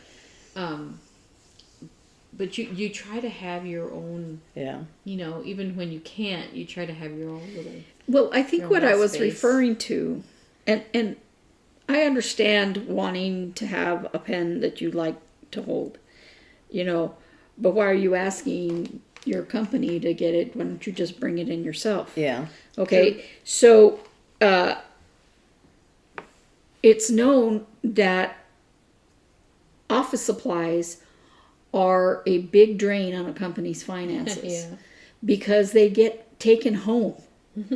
Because people who are allowed to choose whatever office supplies they have will choose expensive things when they can use something that's just ordinary. If you can use a run-of-the-mill Bic pen, why are you buying, an expensive pen? And it's because you like to work with that kind of pen. It has nothing to do with your job. Yeah. Well, all my pens, so I have like colored pens that I like, and I bring them in because I want to pick exactly. Well, yeah, but you bring them in yourself. Yes. And so the company that I worked for, I told you we all had to have a phone on us. Well, I guess because of the, supervisor saying, "Why aren't you paying for my cell phone bill?" They decided that they would get us all cell phones. And we had to have them on us at all times. If they called us, they would call us on that cell phone. I got maybe 2 phone calls on that cell phone. Everybody called regular cell phone because that's what they had. Right. Right. It was this is already smartphone time, right? Yeah. It was a little tiny flip phone, this big. and it was so hard to program with numbers in it. And I was just like, I don't want to use that, you know. And I wasn't one of the people that said, you need to pay my cell phone bill. I mean, it would have been nice, you know, but Right. the thing is that I understood how much you know, office supplies were, and I was buying art supplies, which are very expensive, and I would always I wouldn't go for the super duper acrylic paint. Right, I would right. buy the beginner acrylic paint because I wanted them to have tube paint, but it didn't need to be, you know, the nice expensive brand because they were gonna. I had one guy when I first started working there. They had these little cups like you get at a restaurant for sauces and stuff like that, and they had those, and the people would squirt their color into that, and so if they had 6 colors, they'd have 6 of them, right? Mm-hmm. Then they still didn't have anything to mix them on, so they would mix them on the canvas. And there was one guy that would squirt out until it was at the top of that, and he may only use it for 2 or 3 brush strokes. Right. Mm-hmm. And I had to struggle to tell them. I got rid of those little cups. I was like, no. I said, you need a palette, and we used paper plates for palettes. Yeah, you know, absolutely. as because you can mix it in the middle. Yeah. You know. And even though a paper plate will suck some of the moisture out of the paint, these guys weren't going to use all of it. Yeah. Right? And I still struggle to get them. You don't need that much because you can always put more, but you can't put it back in the tube, you know? Yeah. And when you help a company keep the bottom line low, Yeah. is when they have money for giving out raises, you know, end of the year bonuses, whatever your company does. And I would see people order stuff for their office, and I would be like, you have no business ordering the fancy schmancy chair, you know, because we had a credit thing with Uline. I could get a lot of stuff from Uline, you know.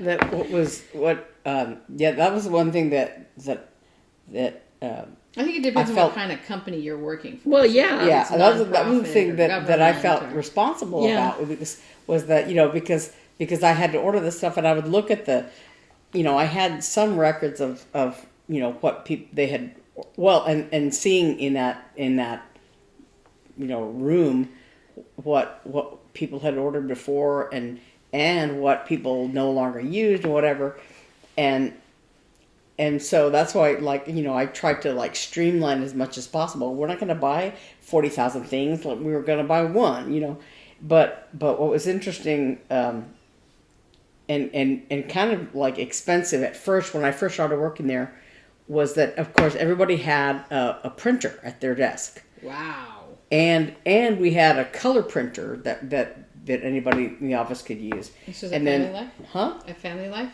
No, at Blue Cross. Oh. At Blue Cross. Everybody had a printer because they would, you know, have to print off whatever they were doing a lot of times. And so every individual had a little printer.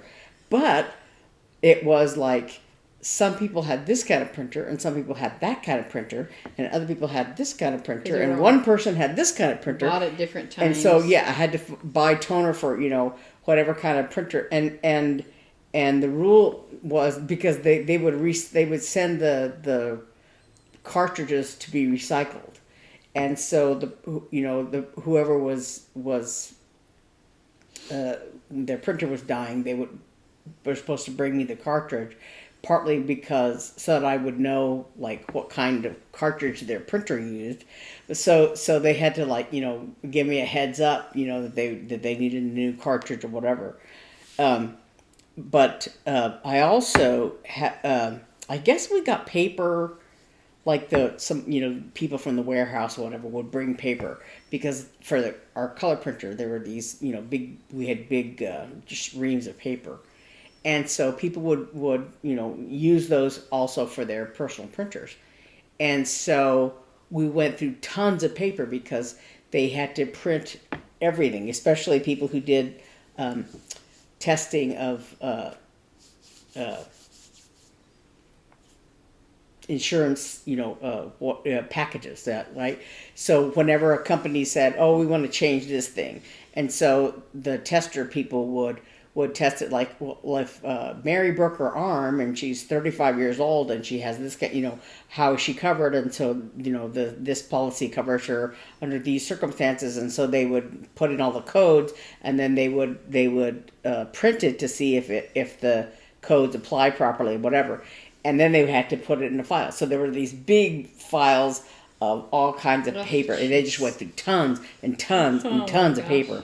And then finally, in the last couple years that I worked there, they finally, I guess, had some program, whatever, that they could do all of that electronically. They didn't have to print them all out. And so we cut way down on how much paper was used. And we no longer had those giant, files and it was just, and all those pages would go in the file cabinet, and then at the end of the year they'd go to the warehouse. So, and you'd have to box them all up alphabetically, and then put, whatever the destroy date was on 5 years from now or whatever. And so they would, I imagined the warehouse being like that, the room at the end of Raiders of the Lost Ark. So since I worked with developmentally disabled, I had to have a notebook for every single person. And so every month I had to print out all of their goals, and then switch it out to the file cabinet after that month was over, and then switch all the files in the file cabinet to a box once that year was over. Mm-hmm. These would go and get filed. But one of the things that went into their notebook was whether or not they worked on their goal that day, and whether or not they successfully completed their goal that day. And so these check pages, we then took that information and put it into a computer file with that we would file with the state. Mm-hmm. And that had to be filed electronically, right? Mm-hmm. But then we had to print it out and put it in the notebook so it could go in the file, so it could go in the warehouse. I remember one time, I guess, because we had... All of the files were like that, by the way. We had, like, banks of drawers for the files. Like, there was one wall, it was probably from, like, the length of this thing, like, to the other side of the doorway or something. It was huge, even longer than that. And then there were, like 4 file cabinets, those long file cabinets, and the ones on the end, I don't know what they were, but starting here and going that way, they were alphabetical, and then were all these files.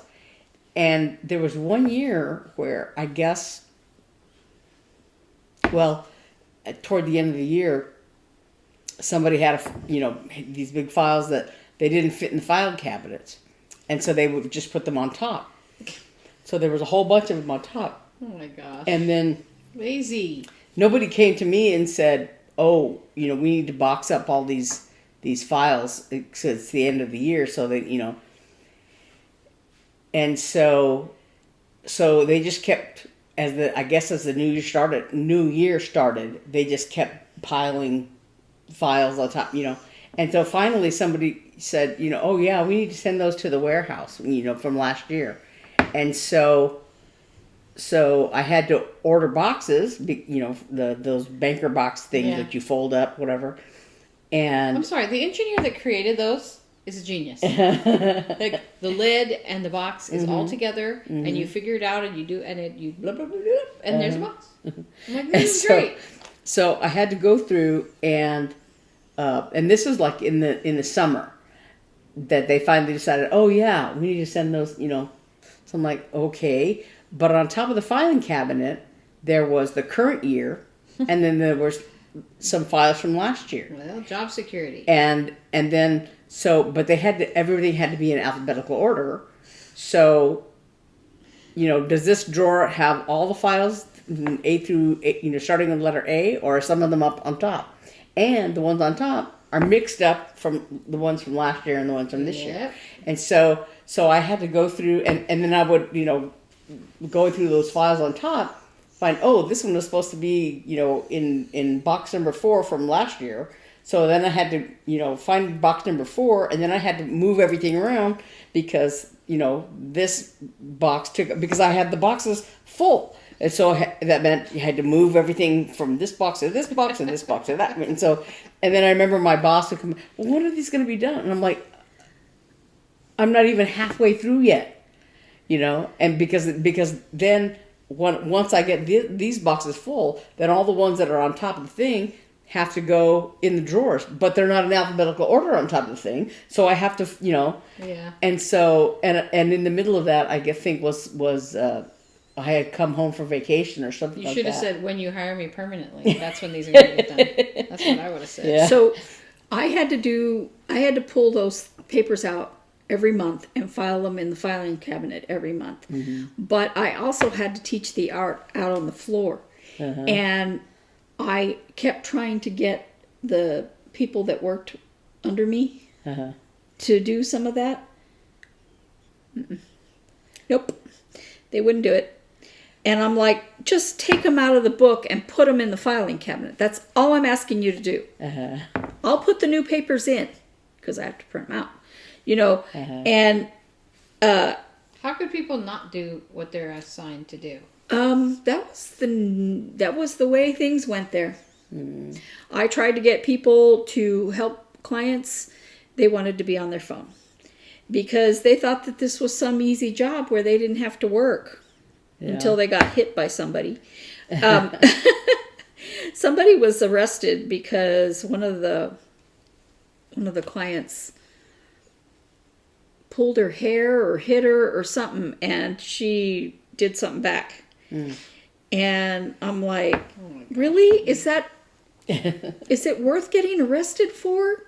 Because if you hit a vulnerable adult, it's not like hitting anybody else. And I don't remember hitting what she did. anybody else is also illegal. Well, but like, you can't. But like you've lost sight of the whole purpose of your job if you're going to retaliate. And don't get me wrong, there were times. I mean, I hid in my room to keep from being attacked, but we knew what we were signing up for. They had a week of classes on what you're signing up for, so that you would understand. Exactly. You know, when you have to take classes teaching you how to get people to stop pulling your hair, right? Yeah. Or grabbing onto your clothes. Get a clue that that's what you're... Yeah, if you're in class teaching you these things, you know, you're pretty much... And they tell you, don't wear anything you like here. Yep. And there would still be some of the staff that would come in these fancy dresses. You know, those clingy ones that go halfway down their calf, you know, those, they're beautiful. Why are you wearing that here? Are you planning not to work today? You know, because that's going to get ruined. Right. You know, and they get mad when some outfit of theirs gets destroyed and you're like, they told you to go buy your workwear at the thrift stop. There's a reason why they tell you that. Right. But, you know, and there were some of these individuals that I liked better than others, but that was personality. It had nothing to do with behavior. Just like, you know, anytime you work with somebody, you like some people more than other people. But it had nothing to do with their behavior because they were there for a reason. Right. And I just, I can't believe anybody would retaliate. Like, Yeah. well, sometimes it's hard, because you're human. yeah. But, you're supposed to be able to control your behavior. Exactly. That's what I mean. And a lot of these people are in here because they cannot. Exactly. So, yeah, I enjoyed working with them. I did not enjoy the paperwork. And I understood why the state needed to have that paperwork every month. I did not understand why I had to, since it was on the computer, why I had to print it out and put it in a file and then put it in another file and then put it in a box. There was a yeah, I don't understand why people think. I mean, I guess I kind of understand it because one day maybe the computer files go whoop. Yeah. And you have the backup of the paper, but it's also just like... But why can't we just do a backup? backup? Weren't we supposed to be paperless like 25 years ago? When But the state comes in and looks at your books too. Yes, yeah, exactly. that was the one thing that at Blue Cross that we would have auditors come in, every so often, and so that was why that we had all those pieces of paper. And then eventually, like I said, when everything went electronic, then the auditors were able to go electronic also.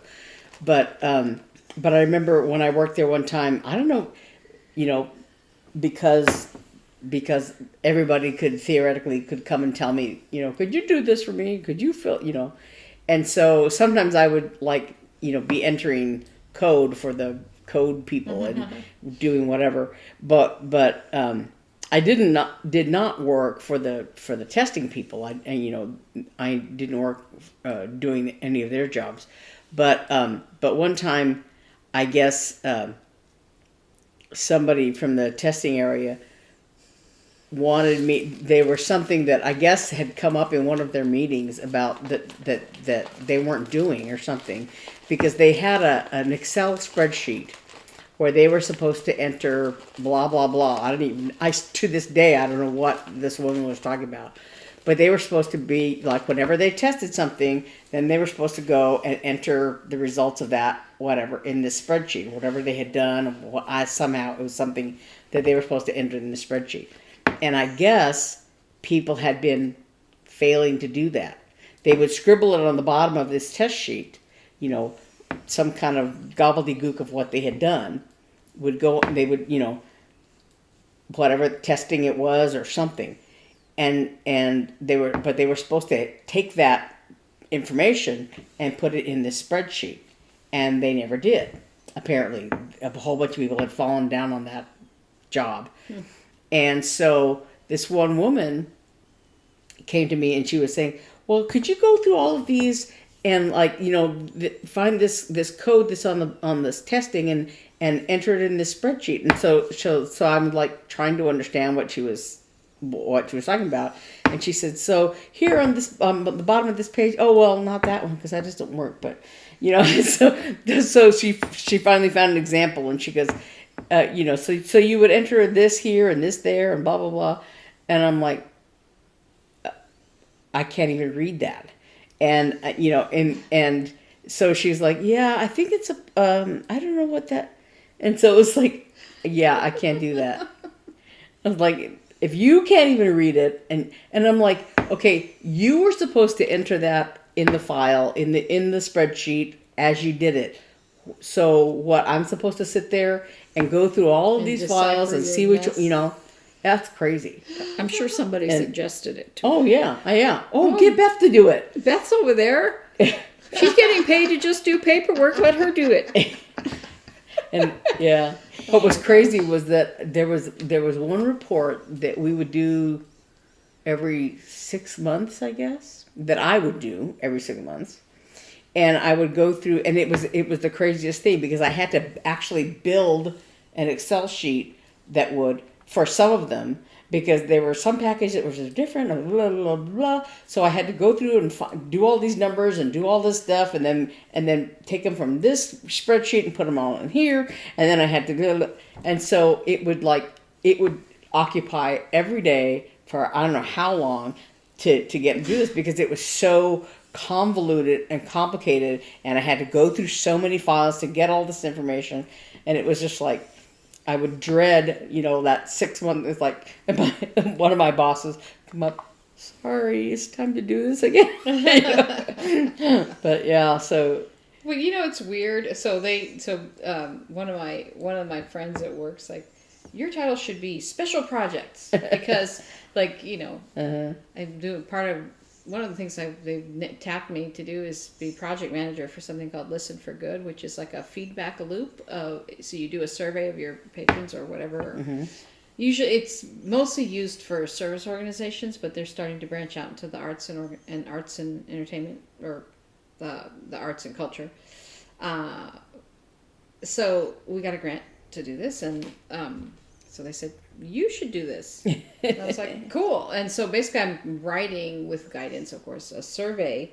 And then we take that feedback that we get and we put it toward meaningful change. It's kind of cool. And then I'm also on task force to rewrite the values with another person from staff and a committee of other people. So we're examining that. And so I'm doing all these weird things. And so they're like, you should be special projects. I was like, maybe. Yeah. That was the hard thing at Blue Cross, was that I worked for. But I kind of like it. Don't you think it's interesting to do different things? Yeah, that I worked for everybody. Yeah. Because there were like 30-something people in that area, in that department, basically. And so there was the main boss, and then under her there were 3 or 4 bosses of the different divisions, and then all of those people in the different divisions. So there was the code people and the testing people and the whatever. Okay. And so anyone from any of those departments, they theoretically would have to go to their supervisor, but their supervisor would say, yes, it's okay, have her do that. And so any one of them could come to me and say, could you do those? So, yeah. But see, I think that's so fun. Sometimes it was fine, but other times, like I said, that like that woman that came to me and she's like, I can't do that because I don't know what you're saying. I don't know what you want me to do. And I'm playing yarn chicken. I don't think I'm gonna make it. I thought I was gonna make it to the end of the raw. So my tummy is telling me it's time to go. Yeah, so we better go. Yeah. We have a concert to go to tonight, and I want to get there early. There's a baseball game. There's March Madness. There's our concert. There's some big convention, and they're all going to park in my spot. So yeah, I was reading about when I guess Taylor Swift kicked off her concert tour or something. Was it last week? Yeah, last week. Yeah, and that wherever she was doing a performance, they had changed the name of their thing to, I guess, I don't know, Swifty something or whatever. But there were these news things saying, oh, don't drive downtown or whatever because Glendale. It's crazy. And I was just like it's so psychotic. Well, same thing with the Super Bowl. That was crazy. Yeah. The team, I was watching that afternoon. The team couldn't get to one of the teams, or both of them. Yeah. Their buses couldn't get to the stadium because I think a man was killed, hit and run or something. But then there was like another accident and then so much traffic. They're like, you gotta let the teams through. Or there's not gonna be any game. Well, have you noticed? I mean, Phoenix always has a problem with a lot of pedestrians hit. I saw a guy walking his dog through the middle of the between the intersection, and I'm like, that poor dog. That's why. Yeah. But it seems like in the last few days, there's been a rash of them. Oh, and a police officer was shot yesterday. That's sad. Yeah. So, anyway, we better go. We better go. So, thank you for joining us another week. Happy almost April. Yes. Next week we'll see you. It'll be April. And thanks for joining us. Bye. Thanks. Bye.